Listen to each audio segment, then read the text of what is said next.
It's Friday the 13th of May. This is the Climate Alarm Clock. This week's headlines: 50% chance that global temperatures will hit 1.5 degree increase in the next 5 years, and a Guardian investigation reveals some carbon bombs. Also coming up, we chat to Daniel Murray of the Sunday Business Post about Ireland's plans for emergency electricity generation, and Kaylee Crossan is back with the next instalment of our culture feature. Hello and welcome to the Climate Alarm Clock, your weekly climate news podcast. I'm Darragh. As always, we start with our news roundup, and I'm delighted after a week's absence to be rejoined by Ciara Daly and Anna Pringle. Anna, how are you keeping? I am keeping well, Darragh, thank you. Good. And Ciara, how are you? I'm good as well as can be when I'm in your company, Darragh. We're always the highlight of your week, Ciara, admit it. Yeah, that's it. Yeah, well, we'll see how we're doing after this news roundup. It's a pretty heavy week today, I think. Our first story is a report from the WMO, the World Meteorological Association, that says there's now a 50-50 chance that the average global temperature is going to reach 1.5 degrees in at least one of the next 5 years.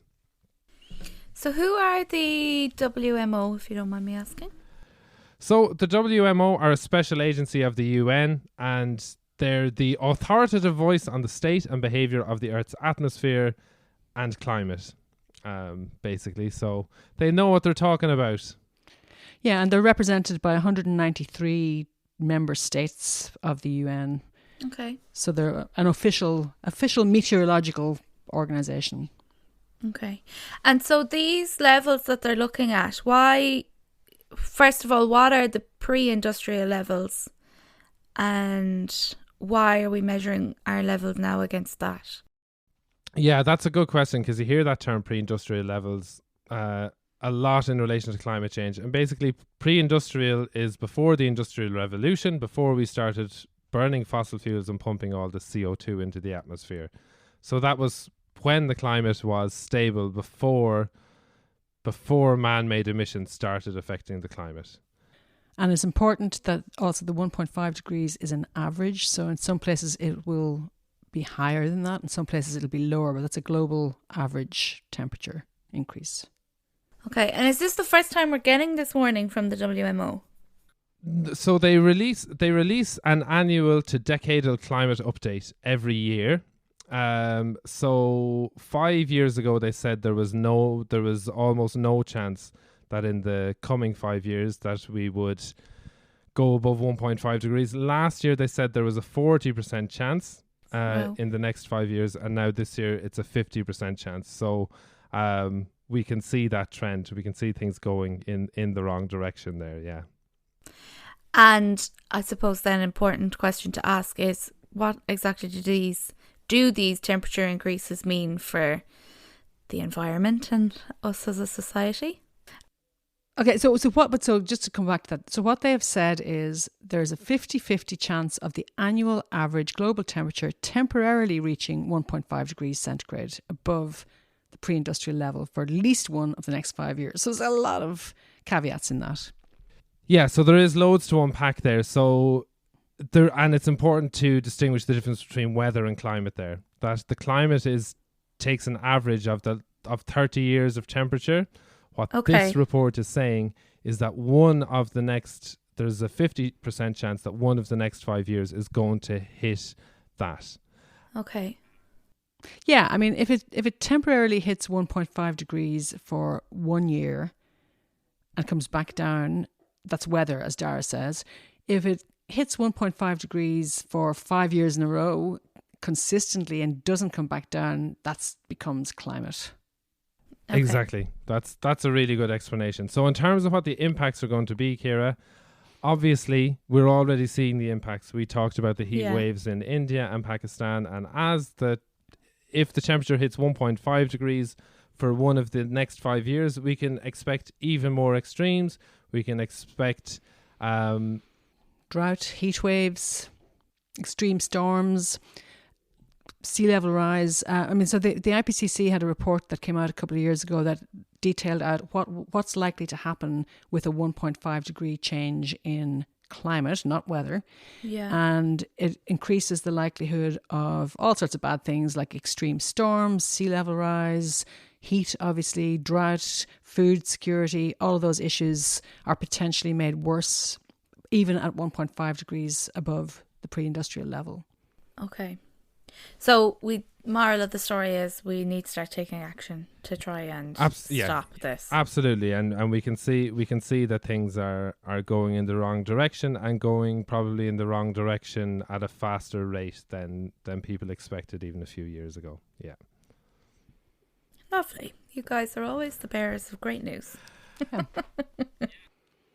Yeah, and I'm afraid that our second news story isn't going to get any better, because based on a report in The Guardian by Damien Carrington and Matthew Taylor, we are going to blow past our targets of 1.5 degrees and even 2 degrees of warming because of carbon bombs planned by the oil industry.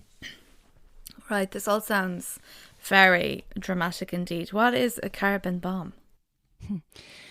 A carbon bomb is a project an oil or gas project that is capable of pumping at least 1 billion tonnes of carbon dioxide emissions over the lifetime of the project. So it's called a carbon bomb because the effect is basically as dramatic as a bomb.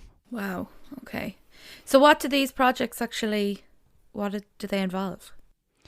Well, I mean, one of the things to think about is the Paris Agreement, which is trying to limit us all to 1.5 degrees, and all of the governments and big corporates have committed to taking action on that.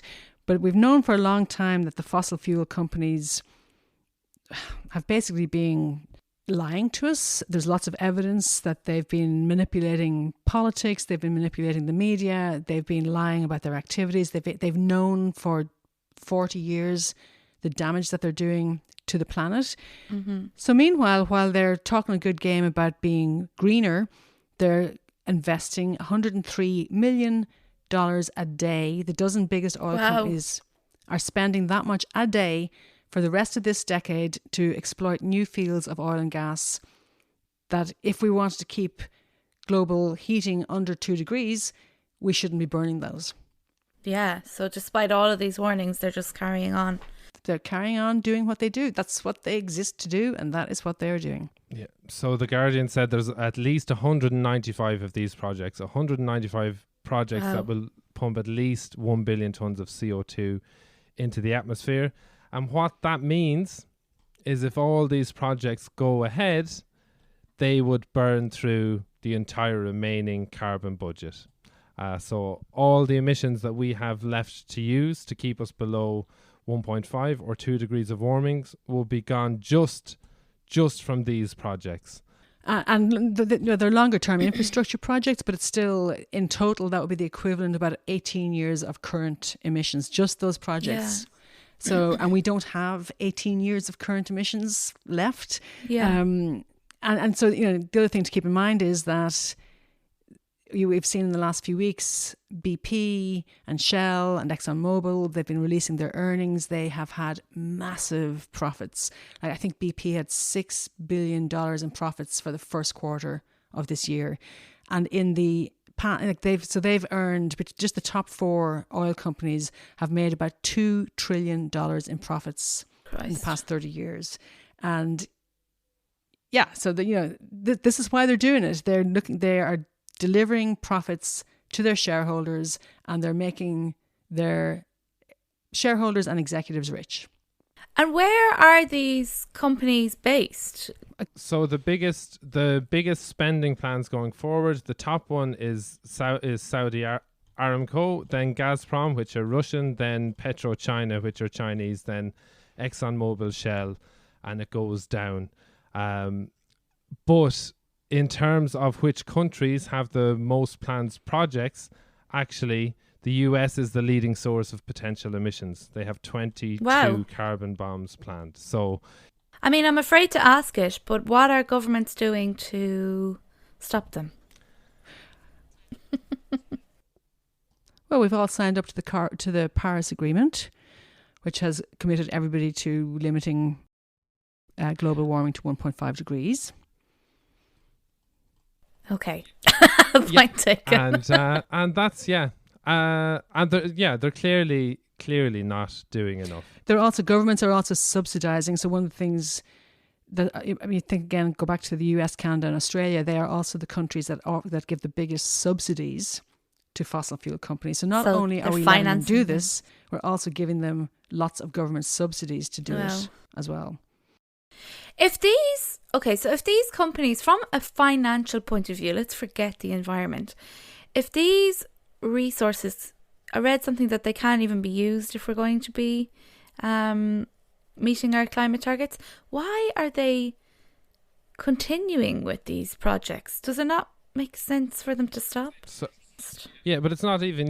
They don't care about the climate. They know that we're going to miss these targets. They just don't care about that. It's just literally making money over that, over protecting the climate. And I think, maybe is there a level of ignorance on their part on how bad things are going to get? I really don't know. No, there's not. The big oil companies have the best scientists, some of the best scientists in the world. Their scientists were telling them in the early 1970s how bad things were going to get. They know. They are criminal. They know exactly what they are doing, but they are operating in a market-based economy where they have to report earnings to the market every quarter, and their share price gets rewarded by earnings and by future earnings. They know exactly what they're doing, and the big banks are willing to lend to them. You see, BlackRock investment company just came out this week and said, we don't support shareholders trying to stop them from doing this. They are completely, they know what they're doing. They're choosing to do it. There's no excuse anymore. Yeah. Point taken. And Ciara, to come back to that point about you saying something that you'd heard or read, it's a great report. It's well compiled, but there's nothing overly surprising there. It's just very well presented. I think what you were thinking about was something we mentioned a couple of weeks ago on the podcast in our IPCC explainer about stranded assets, that the IPCC said that if we were to meet our target of 2 degrees, 30% of oil, 50% of gas and 80% of coal reserves need to stay in the ground. So we are at this point where governments need to decide, okay, are we going to take these climate targets seriously and intervene with the operations of these oil and gas companies, or are we not going to take them seriously and just let them carry on? You can't have it both ways.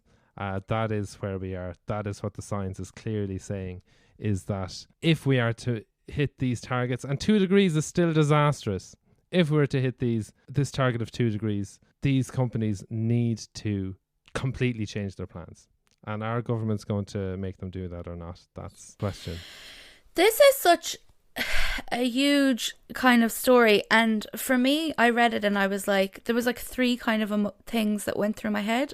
A, I was like, what the hell?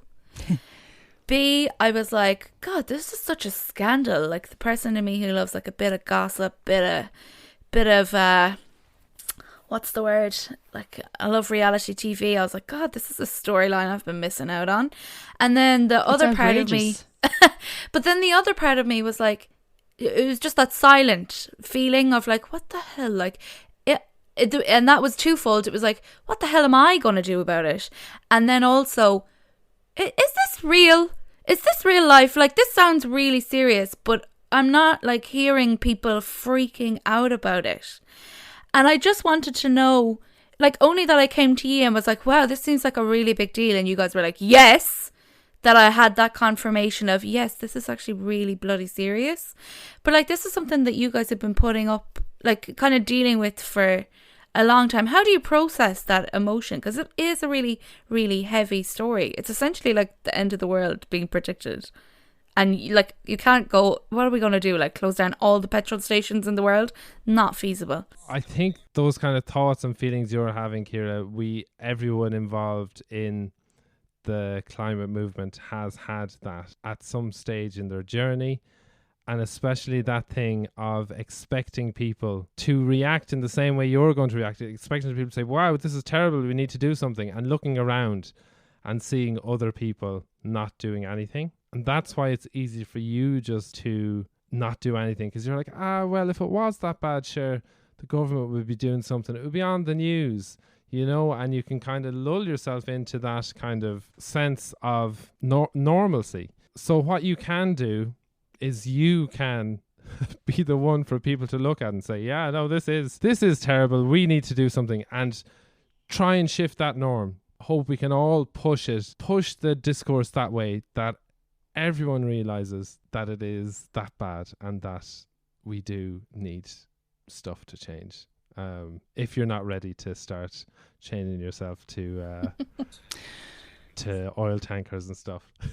Well, you know, it's an interesting one because Friends of the Earth had a webinar this week called How to Blow Up a Pipeline.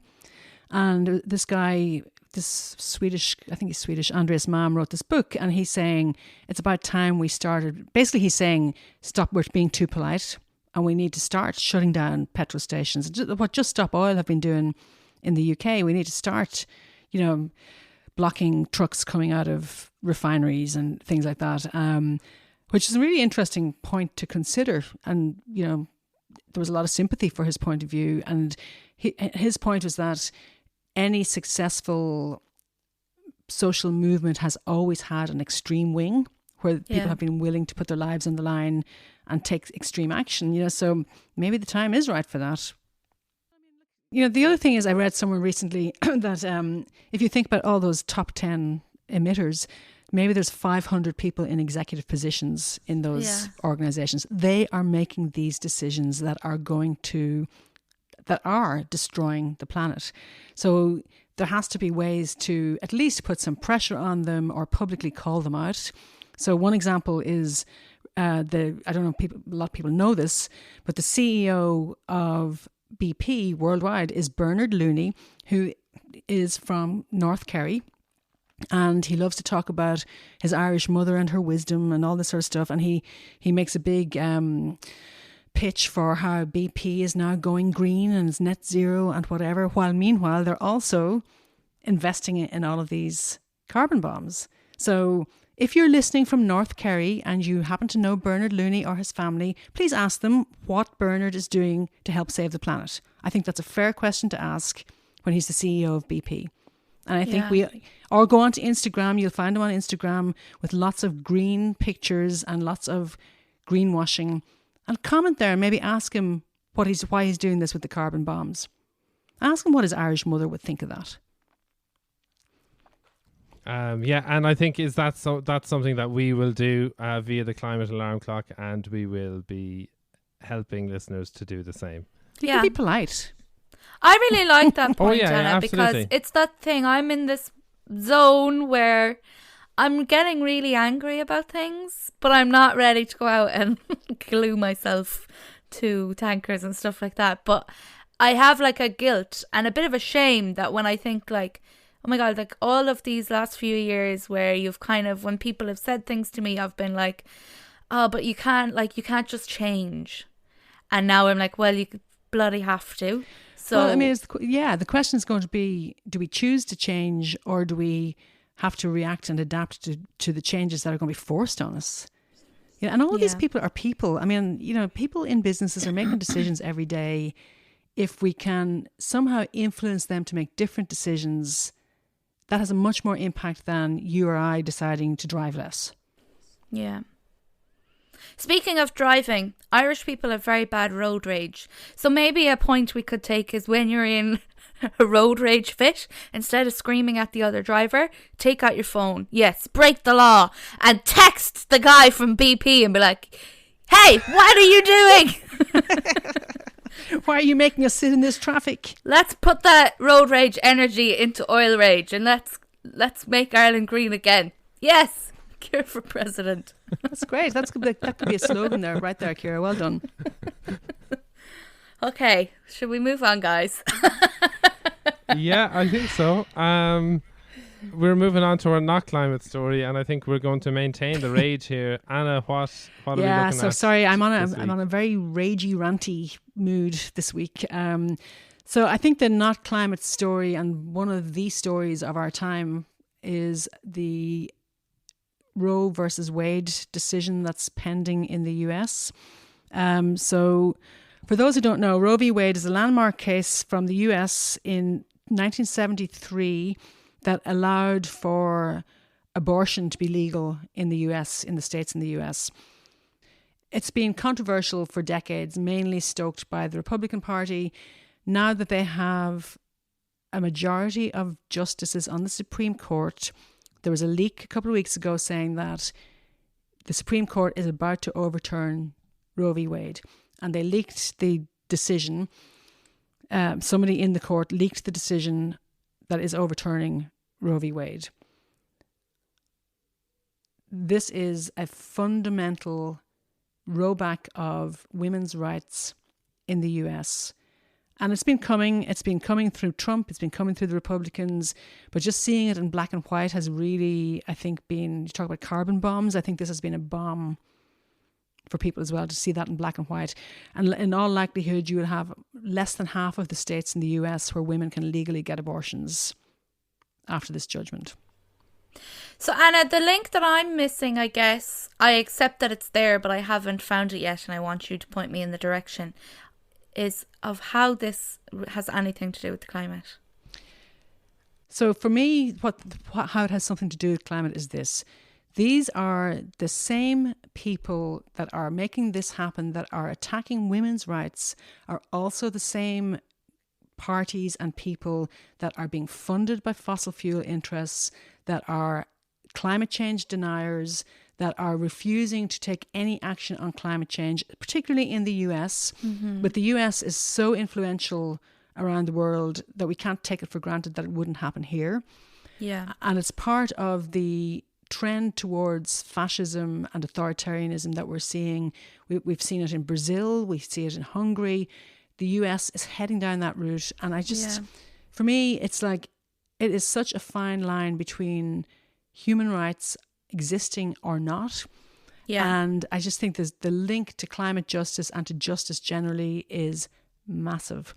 And then the other part of it, I think, that links back to climate change is the role of the media. So the media, as we know, have not covered themselves in glory covering climate change.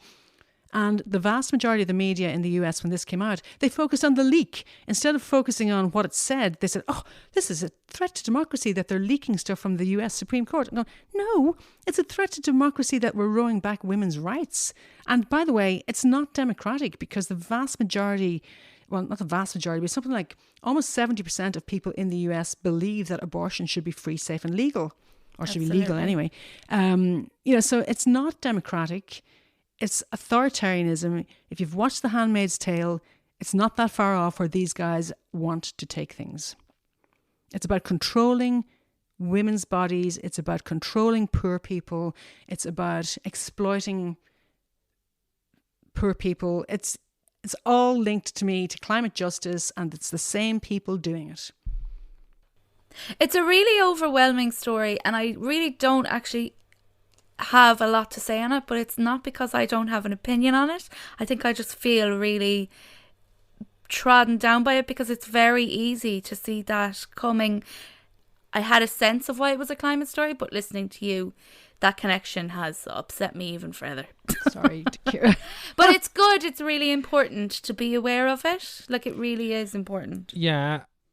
And I think being able, and I think that's why we do the Not Climate Story, is to be able to see these connections, being able to see this trajectory, being able to see those links between these carbon bombs and these other civil rights issues, because that's how we are going to take meaningful climate action, is by joining all those dots and tackling the same people that are issues. making those decisions to develop those carbon bombs are the same people whose companies are paying big money to the Republicans in the US who are restricting women's rights. And, so it is all connected. Yeah. I think one of the reasons this is hitting me really hard, Anna, is because I'm so angry over the news around the maternity hospital. I watched like the leaders' questions. Look, that's not anything I'd ever do but last night I watched them and I was like, this is ridiculous, the storyline behind what is happening.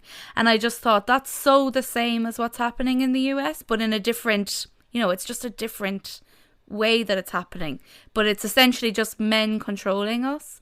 Exactly, and that's why we have to guard against that. And I think the government has underestimated how people feel about the National Maternity Hospital, actually, and not wanting any church involvement in it whatsoever, because what happens if at some point in the future they decide that certain procedures aren't legal or aren't going to be happening? We've been there, we've fought for this, and I think you can't let things be eroded that we've already fought for. Yeah, definitely. So in terms of we obviously we don't have any influence over what happens in the US with that decision, but here in Ireland we can definitely do something. So what would your because we're kind of ending this episode on a bit of a deflated note, and I always need to have some sort of action I can take to make myself feel better. So apart from putting on a face mask and putting on a nice pair of fluffy socks this evening, what else can I do to take action, Anna? Well, I mean, as you have been doing, call your TDs, and I saw somewhere recently someone said advice for getting attention from TDs. Number 1, call them. Number 2, write a personal email to them. Well, actually, I think number 1 was call into their office if you can, and they all have offices locally. But call them and tell them that you don't accept what the government is proposing for the NMH, and that you don't accept Catholic Church involvement in it. It always comes down to a difficult conversation, doesn't it? But but is it more difficult to do that than it is to fume and repress your anger? Yeah, no, you're definitely right, and I agree and accept your advice. Cool, so we have a plan. Yeah. Look out, TDs, Ciara Daly's on the rampage. And also, there's also Bernard Looney's Instagram that you can comment on as well. Oh, he'll be getting it too, don't worry. Hiya, Bernard. That is it for the news roundup. Anna and Ciara, thank you so much. And delighted to say that it's going to be a women's takeover next week. I'm not going to be here next week, so you're taking the reins. That's a coincidence. It's not based on the conversation we just had. Still to come on this week's episode, we're hearing from Daniel Murray about the government's emergency gas generation plans, and Kaylee Crossan is back with the culture feature. But coming up next, it's the Irish Enviro event guide, and there are loads of amazing events that you can get involved with this week to experience community and climate action. So stay tuned for that.